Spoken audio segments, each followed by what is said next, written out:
Hello, everyone. I'm John Doherty. I'm the founder here at editorninja.com. Usually, when I do trainings like this here on the site and on the YouTube channel, I am the one presenting models. But today, I have a very special episode for you. My good friend, Marcel Petitpas. Marcel is the CEO, founder, co-founder of Parakeeto, which they serve agencies and help them run a more profitable agency, basically. Marcel and I have known each other for quite a while. We were in SaaS Academy together with Dan Martell, and we've hung out a number of times in person. So Marcel, welcome. Super, super stoked to have you here today. If you would, give us the quick kind of Reader's Digest. Who is Marcel? What is Parakeeto? Yeah, thanks so much for having me, John. It's great to spend some more time with you and to be here on the channel. It's a privilege. My whole thing is I just love business. If I'm not either running my own business or talking about business or watching things like Undercover Boss or Shark Tank on TV, then I'm probably sleeping or at the gym. I'm just obsessed with it, and our entire focus at Parakeeto is about trying to master the business model of creative and digital services. So my background is in having run my own agency and then gotten into software and business intelligence. And what we do at Parakeeto is help agencies understand what to track, how to track it, and then install a system that allows them to get visibility into their most important questions. Things like, are we making money on clients and projects? Who do we need to hire? When do we need to hire them? Like, where are our opportunities to improve our profitability and really empower them with that data? So that's the short version of what we do. Cool. I love it. And this is obviously a super important thing for agencies to kind of understand. You can have a lot of great projects going on, but then you can have a couple that you're just bleeding money on, and that's where all your profit goes, right? And at the end of the month or end of the year, you're like, well, where's all the extra money, right? That I was hoping to have. So I love that we're going to talk about it. So what we're discussing today is how should agencies think through the decision to hire full-time in-house, kind of in-source it, I think is the term that you used before we started. Yeah. Or how should they think through, outsourcing? Like, should they hire freelancers or something like that? So you've got a bunch of models that you're going to present to us and a bunch of terms that agency owners themselves should get familiar with. So Yeah. I'll let you take it from there. But how should agency owners think through this decision? It's a great question and something that, agency owners are wrestling with all the time, constantly. This conversation of like, do we have enough capacity to do the work that's in the pipeline? What if this person leaves? What if they don't? What if we get this client? What if we don't? It's a constant moving target and something that, agency owners are spending a lot of time on. And I think it's something that it better understood could lead to a lot of better performance and more stability and less headaches in the business. So I want to start with like a very, very high level and very quickly an understanding of core financials, because what we're going to focus on today is, in my opinion, the one most important financial metric that almost nobody is paying attention to or can see on their profit and loss statement, which is what we call delivery margin. So just at a very high level, on your profit and loss statement, you should be able to see the following things. Revenue. If you can't see that, then you probably need to go fire your accountant and bookkeeper. That's just like the amount of money that comes into the business. But then we also need to be able to see what's called agency gross income, or AGI. And it's important to articulate this because in between AGI and revenue is what we call pass-through expenses. So depending on the kind of agency you run, you might have external vendors that you pass revenue on towards. So a perfect example of this would be if you run a digital marketing campaign for a client, they give you $10,000 a month, but 5,000 of that is advertising spend.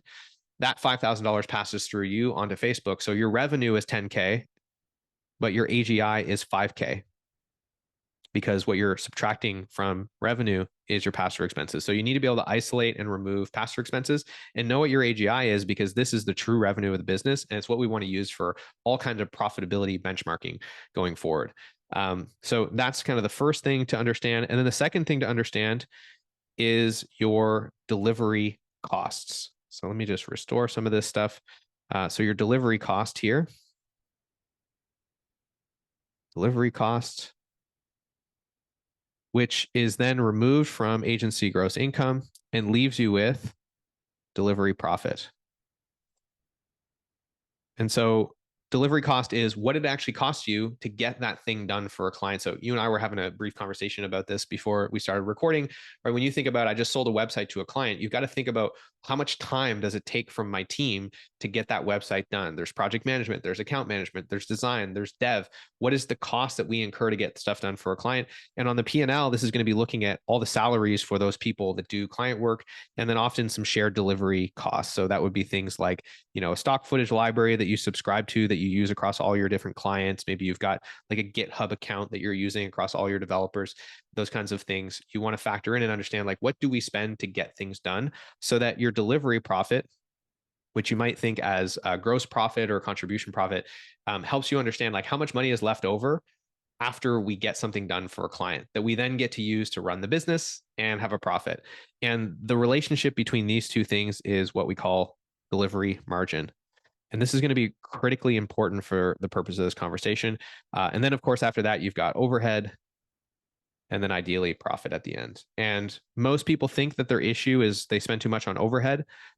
Less than 5% of the agencies that we've audited, and we've audited a lot of them, actually have an overhead problem. Almost everybody has a delivery margin problem. And this is really the lens that we should be focused on when we're thinking about hiring as well. So that's kind of the first place to start with. I'm going to pause there for a second, John. Are we tracking with that so far? Absolutely tracking with that. Marcel, I think I think everyone should really pay attention to the AGI. This is one that took me a kind of a long time to understand, especially in my other business, Credo, where it's like, yeah, we're making whatever $50,000 a month, but actually we're only making 30 because we're spending all this on marketing and whatever, right? Just to, basically for the delivery of it, and then also the delivery profit, which is your AGI minus your COGS, right? That's not the terminology that you use, but it's cost of goods sold. Like you sell a project for $10,000. What is the amount? You need to know that model, that it's going to cost you whatever, $4,000, $8,000 to deliver it, because then out of that becomes everything else that that basically you have to pay everything else out of, right? You have to pay your people and all of that, your people that aren't involved in the delivery, hopefully you work that into the utilization. But this is something that I've really been coming to understand at Editor Ninja specifically. So I'm glad that you're talking about this. So yeah, let's jump into the models. Yeah, so we'll dive in, and we're going to focus here on delivery margin. So how do we improve delivery margin, which is really looking at the relationship between we get paid $1 and then we earn that dollar by getting the thing done that we promised to the client.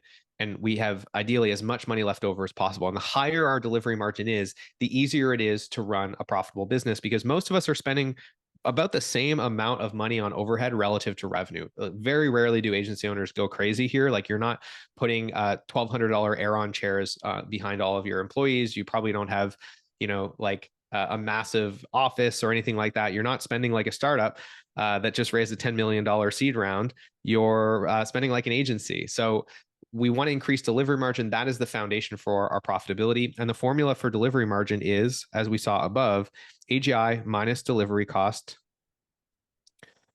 divided by AGI. So to give you an example, if I have $1 million in AGI, and so 1 million, and I have $400,000 in delivery cost in the form of salaries and some shared expenses divided by 1 million, I have a 60% delivery margin. And we generally want to have a delivery margin on the P&L of anywhere from 50% or more. And on a per project basis, we want to be in that 60 to 70% or more range. If we're in that range, it's going to be probably very easy to run a profitable business. And we'll feel like we have a choice really as to how profitable we want to be, because then it'll just be a question of like, do we overinvest in overhead to grow faster, sales and marketing to grow faster, or not? So I want to talk about the three things that influence this number and how that applies to the decision of hiring freelancers versus internal employees, or hiring white label partners, or those kinds of things to help us deliver to clients. There are two ways to improve delivery margin, as you can see from this formula. We can either get more money for the same scope of work without increasing our delivery cost, or we can get the same amount of money earned while decreasing our delivery cost. So if we think about the levers that are much more direct at kind of a project level, the first one is average cost per hour, which really is connected to delivery cost, right? So if we can lower our average cost per hour on a given engagement, then overall, we're going to lower our delivery cost. And the simple idea with average cost per hour is if you took a project and you looked at all the people that had to work on it and how many hours they worked on average, what was the cost per hour for the different talent that worked on that? And the formula for that is the following. You have total payroll or compensation divided by capacity. And that's how we get to an individual's average cost per hour. So to give you an example of this, the strategist gets paid 120 grand a year. We're buying 2,080 hours per year of their capacity. So their average cost per hour is $57.69. If I want a 70% delivery margin, I need to have a much higher average billable rate to make that work. Whereas if I get an intern to do the work, their cost is $26 per hour. I could make $88 an hour and still have the same margin. So paying attention to what is the cost and level of seniority required for the individuals that do the work, and trying to get more and more of the work done by lower cost resources in aggregate should decrease your average cost per hour. And if you're using freelancers and white label partners, you feel this impact much more quickly because you're going to feel it on every single hour on every single project that's worked, right? Because you're paying for that time on a much tighter time horizon. It'll take longer to feel the impacts of this improvement if you have salaried employees, because that will change your team composition over a longer time horizon. So that's a simple but not necessarily easy thing to focus on, is how do we get the same work done with lower cost resources and drive down our average cost per hour, which means we're decreasing delivery costs while maintaining, ideally, the amount of revenue that we bring in for a given piece of work, group of work, or time period.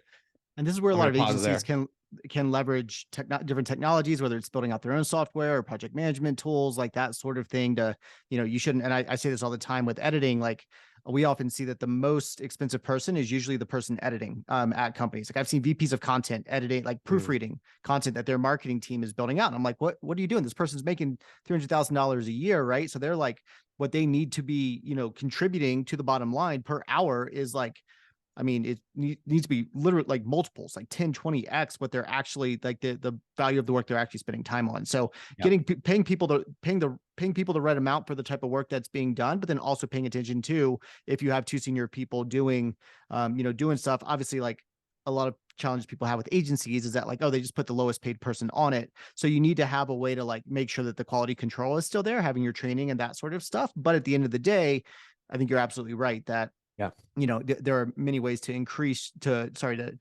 the average cost per hour, in order to find those margins and still deliver the same quality of work that you're charging for. 100%. And so much of it comes down to what you mentioned, which is looking at, what kind of work is this person doing and what is essentially below their pay grade, right? And you see this all the time with like, you have a strategist that's managing their own projects. And it's like, that's terribly inefficient, because if half their time goes to managing projects and you could get a project manager to do it for half the cost, then they could do twice as much work, earn twice as much revenue. And, the average cost per hour would go down. So super important point. And looking often at outsourcing, offshoring, different types of work, it can often really quickly lower your average cost per hour. Where, to your point, if you had a very senior person doing editing and you could find a vendor that has a significantly lower average cost per hour than that senior person to do editing, then you're immediately returning that to the bottom line in terms of, project or client level profitability, assuming that that person's time can be deployed in a better way. So that's the first thing to look at, is average cost per hour. Then the next things to look at is ways to increase revenue or increase AGI without increasing our delivery costs. And there's two ways to do that. The first is average billable rate. And let's talk about that for a moment. Average billable rate is really asking the question, how do we basically earn the same amount of, or how much revenue do we earn for every hour that we spend? So this is calculated by looking at agency gross income divided by hours. So the idea here is, we get paid, let's say $10,000, or actually I have an example right here. We get paid $50,000 for this project and we spend 500 hours on it.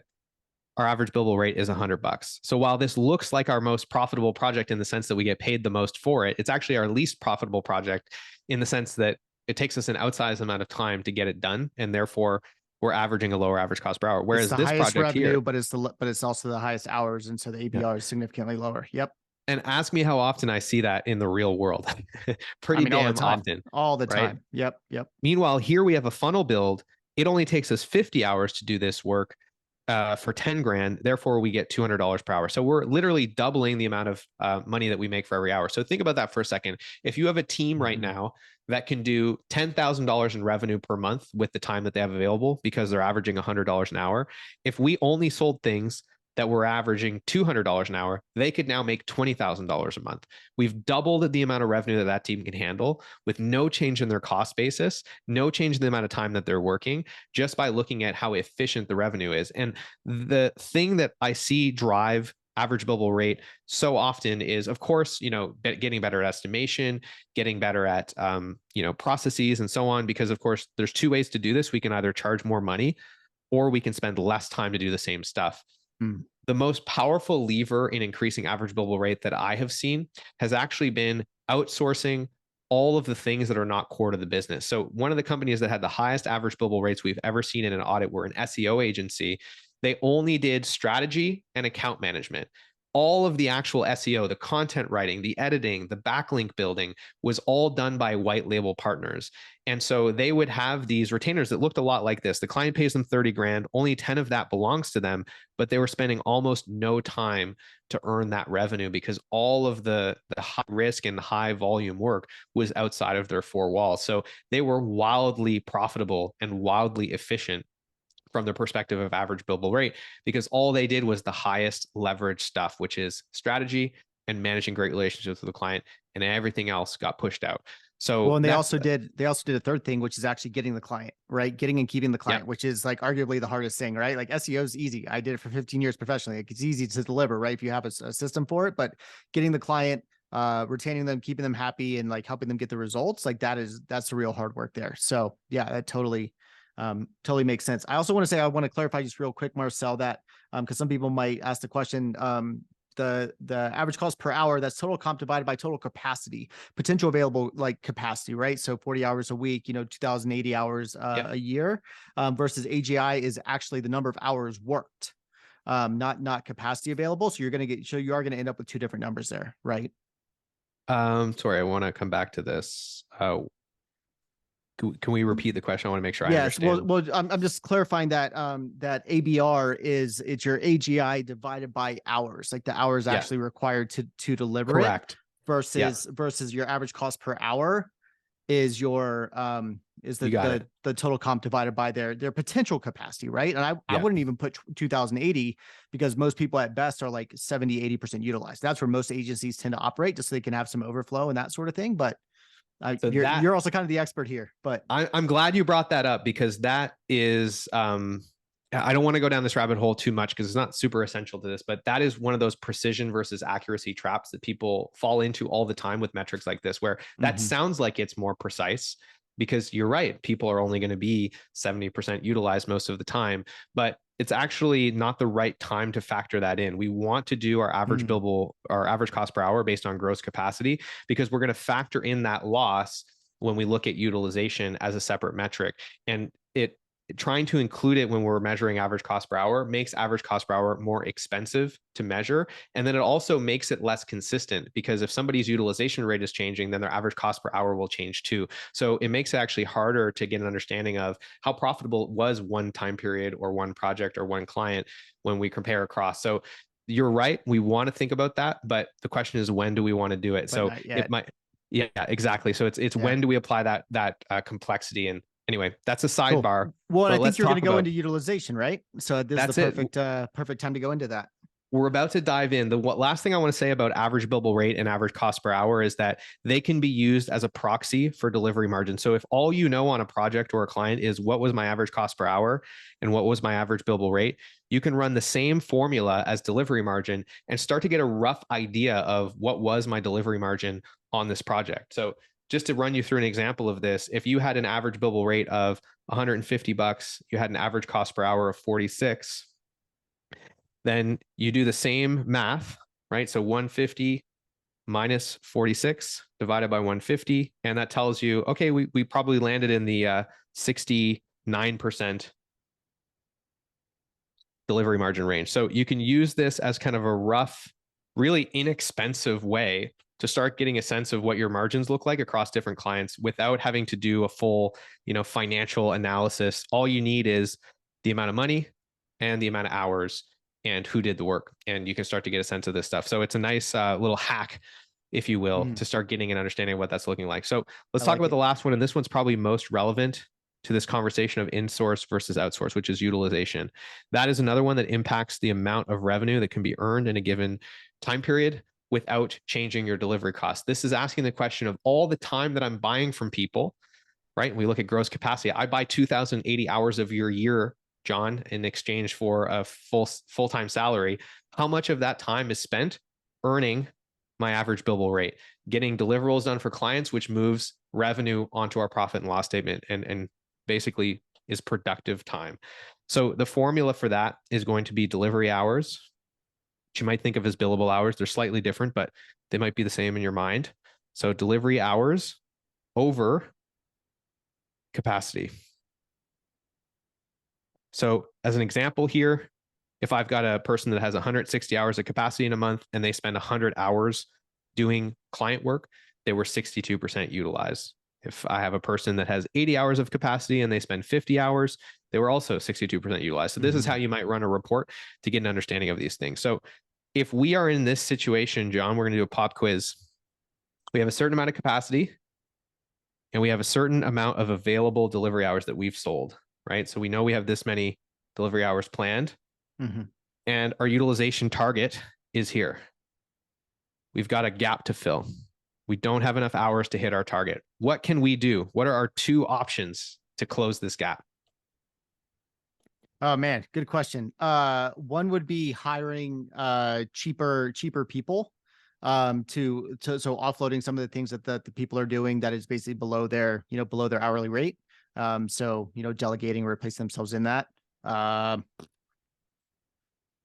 Second one is raise rates. I don't know. All right, so you're close. You're close. The two options are, number one, we decrease our capacity, right? If we decrease our capacity, then the target relative to our delivery hours will improve. And that's just a very corporate way to say we lay people off. Yep, I was about to say that basically means we let people go. Yep. Yeah. And what we might do if we're seeing fluctuations in capacity or in utilization in a particular department is do what we call convert, or what I like to call, and again, it's just fancy language for something that's really simple, convert that capacity into elastic capacity, meaning freelancers, contractors, white label partners, right? If what you're seeing is that from one month to another, you go from having a lot of hours to very few hours, and your utilization is kind of going on this roller coaster ride, that tells you that you probably want more elasticity in your capacity. So that you're not paying for all the hours that are not utilized, you're only paying for the hours that are. So that's one option, is decrease your capacity. The other option is to sell more hours. Yep. Right. Yep. Now, important that I use the word sell more hours, because a lot of agency owners, they'll say, oh shit, our utilization is going to be low. So they go to their team and they say, I need you to hit your utilization target, spend more time on this client work. But if we remember our formula for average billable rate, all that's going to do is lower our average billable rate by the same amount, because we're just going to spend more time doing the same shit that we had to do before. So there is no improvement in profitability, but we do have an increase in how busy people are and how overserviced our clients are. So that's not really going to benefit us. We either need to sell more work or we need to decrease our capacity. Or if we know that this is a momentary lapse, look at converting into elastic capacity. So when it comes to the decision of hiring a freelance versus a contract, there's two things we're going to be focused on. The first is the average cost per hour. And if we can decrease our average cost per hour by moving something outside of the four walls and maintain quality, we want to do that basically as quickly as possible. And the second is utilization.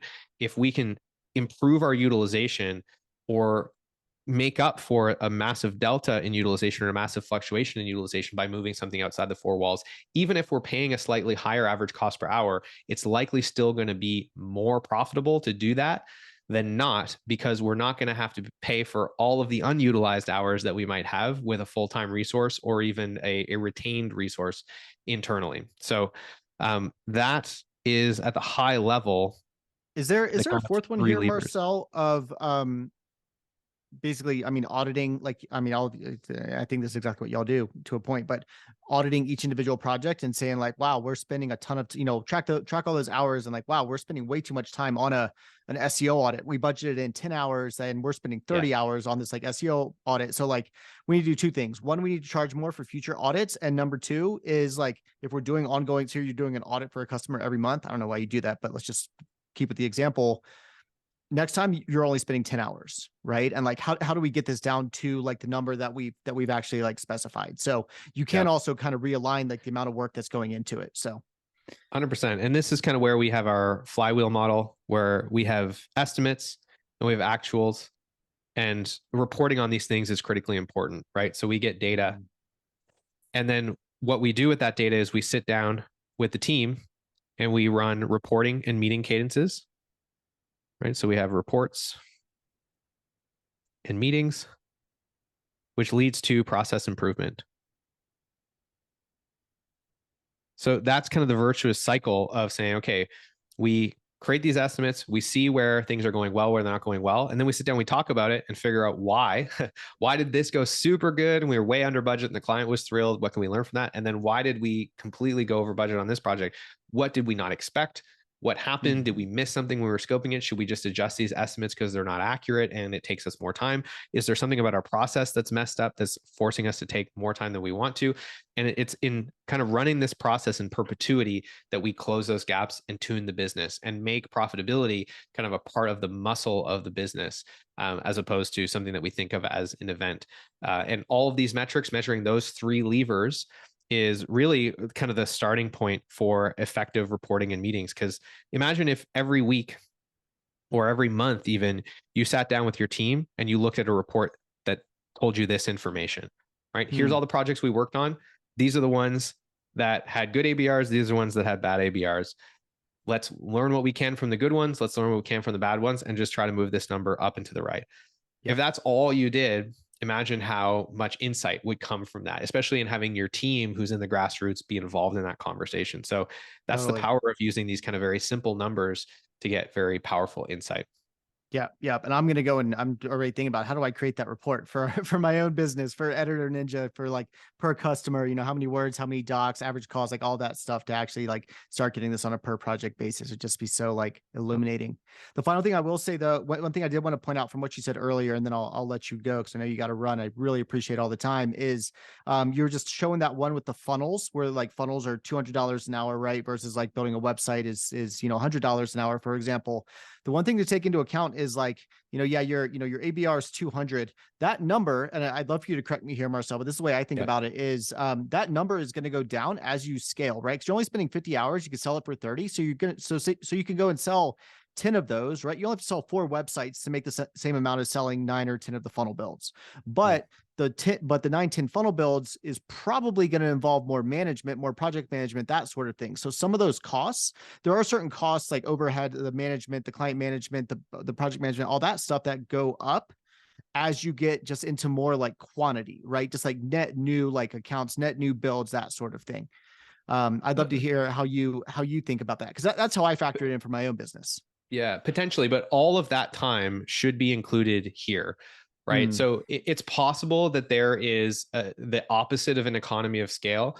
I don't typically see that. Usually it's the opposite. You will get some economies of scale. You'll get actually a little bit more streamlined on project management, account management, as things get bigger and you're able to install better systems and create more leverage around how those things happen. Because you're doing it more and you find the things that don't actually provide value and you eliminate those, as long as you are looking for those things and eliminating them. But yes.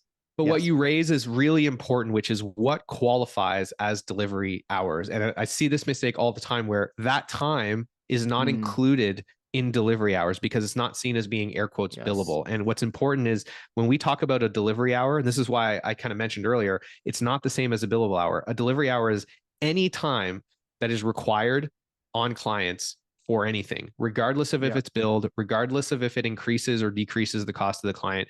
If you are spending that time because the client exists, it's a delivery hour and it needs to be tracked as such. So all of those costs should be measured in this.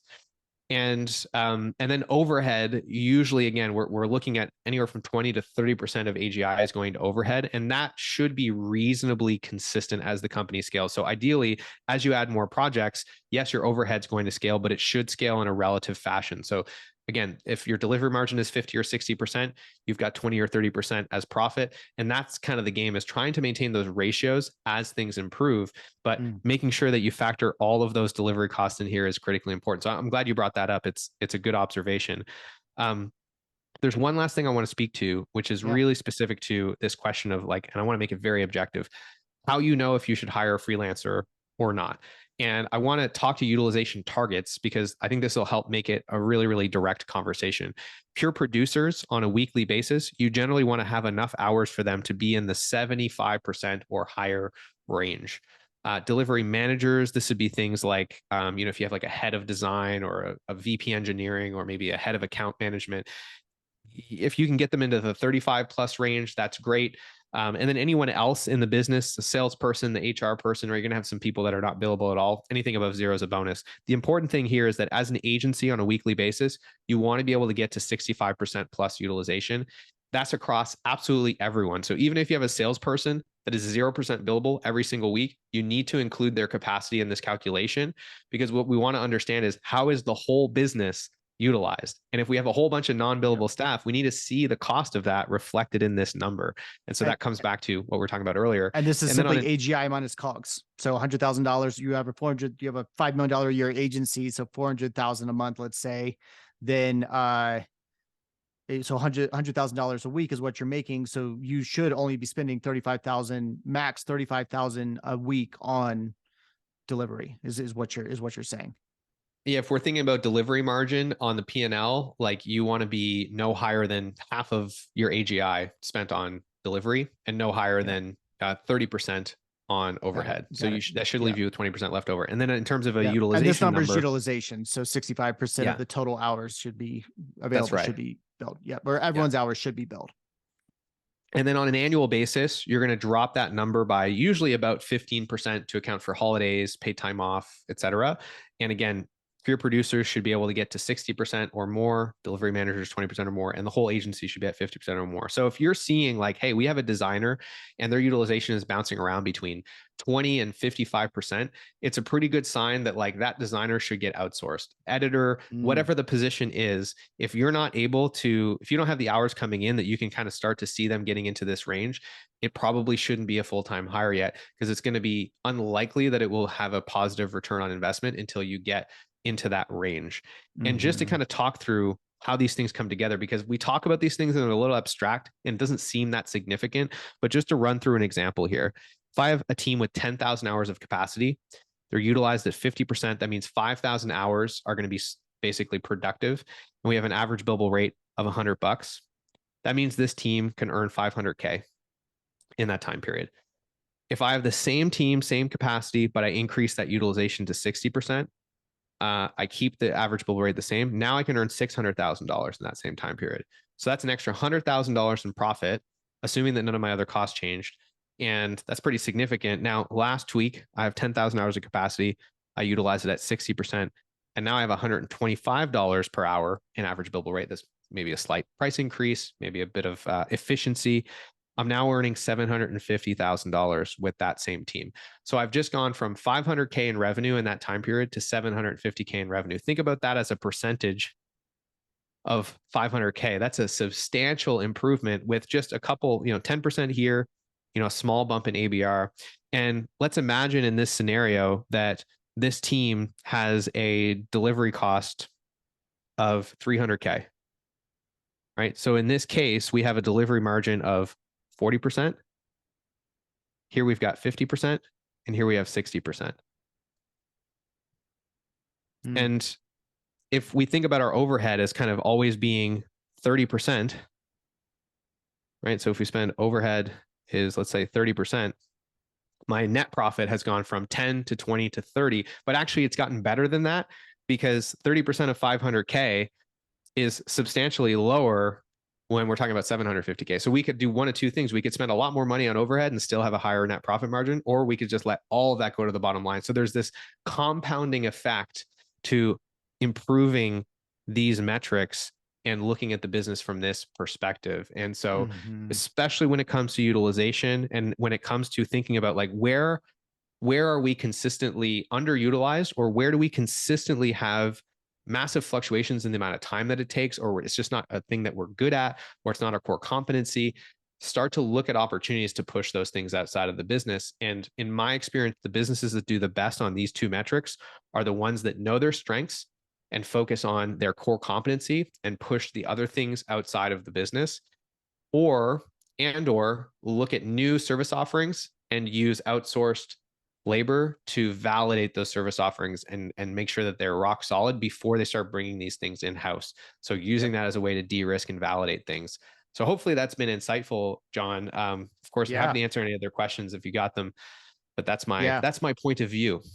I love it. I love it. No, and there's so much there that I've learned, but also, I think is going to be helpful to everyone that is watching. I will also say one way that I've seen people do it consistently is, this is both across Credo, my other company, and Editor Ninja, is when you're, one way to keep from not being able to sell, because the death knell of an agency is when you're not able to sell because you don't have the capacity. It's Mm, still hard to hire, right? I mean, you hear about the job market and whatever, but like, it is hard to find good SEOs. It's good to find hard to find good editors, like that sort of thing. So I see both. I see companies that have, or agencies that have like 50% utilized or 30% utilized editors, something like that, and they're paying a full-time salary and they don't have a clear path towards, towards that. But then I see people that they're at like 90% or something like that, and they're like, wow, we need to go hire more like full-time editors. But like opening up a rec, marketing it, interviewing people, like, there's some hiring processes are 4 to 6 months long, right? And like, you if you can't not sell for 4 to 6 months because you don't have capacity in one area of your business, that's really, really hard to actually like grow your grow your business that year, right? So you can also use freelancers or services or whatever in order to kind of fill that gap. We get quite a few people yep. coming to us to kind of fill that gap, and often we see that they don't even go hire full-time people because we've just taken so much off of their 90% utilized person that Yeah. like that person actually has just gained back 30-40% of capacity, so they can sell more. And yeah, their costs went up a little bit, but they bought Yeah. so much time back that they can sell so much more than what they just had to pay in order to buy all that time back. So that's another way I see people do it, that they can just like get on super quick. It's not like going to recruiting a Yeah. freelancer. So using an Editor Ninja for editing, or Design Pickle for graphic design, or whatever, doesn't have to be a full, like a long-term permanent solution, right? It Yeah. can actually be a short-term thing that gets you to that next step if you ultimately do want a full-time editor in-house or whatever it is. And it helps smooth out the cliffs, right? Where, Mm-hmm. it's like you don't have to necessarily bite off this massive increase in capacity. You can sell more while the demand for that skill set goes up, and then hire the person once they're already going to be utilized at an appropriate rate. So you don't have to eat Exactly. those 3-4 months of trying to ramp up new business to catch up to the capacity that you've added, because you have to do it in these large chunks, especially when you're a small agency. It can be hard to say, Mm-hmm. we're going to throw a whole new full-time employee at this and potentially like double the amount of work that we now need to sell overnight to keep Mm-hmm. ourselves properly utilized. So I love that strategy of creating elasticity and capacity to help smooth those transitions from one, team size to the next. It's a Well, and the great other thing insight. is, depending on the cost, it can just make those values hurt less, Yeah, right?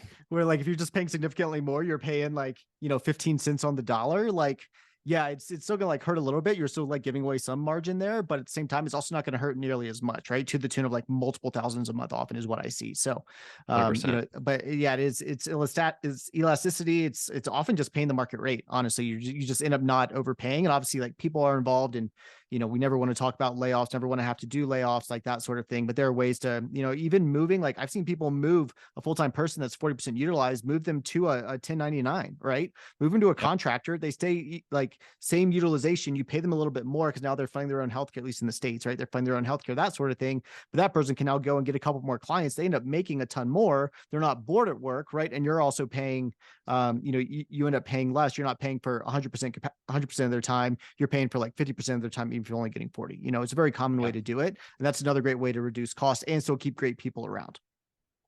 So I'm going to shamelessly plug myself here. If you Please watch do. this and you're thinking, I want to run some of these numbers on my own. I want to know what my capacity is. I want to know what my utilization is, my average billable rate. You can grab a bunch of free tools here at parakeeto.com/toolkit. And there's all kinds of training videos, templates, cheat sheets, etc. And if you got questions, reach out. I'd love to hear from you. And yeah, it was great being here, John. I'm glad we did this. Marcel, thanks for the time, man. I appreciate it. That's a young Marcel with a significantly shorter beard there on the there on the slide. I love it. Thank you so much, man. I really, really appreciate it. And thank you everyone for watching. I hope you got a ton of value from this, and feel free to reach out to myself or Marcel. You know, he's the man behind the genius here. So if you have questions about what he's presented, I know he'd be happy to answer those questions. So thanks everyone. Talk to you later.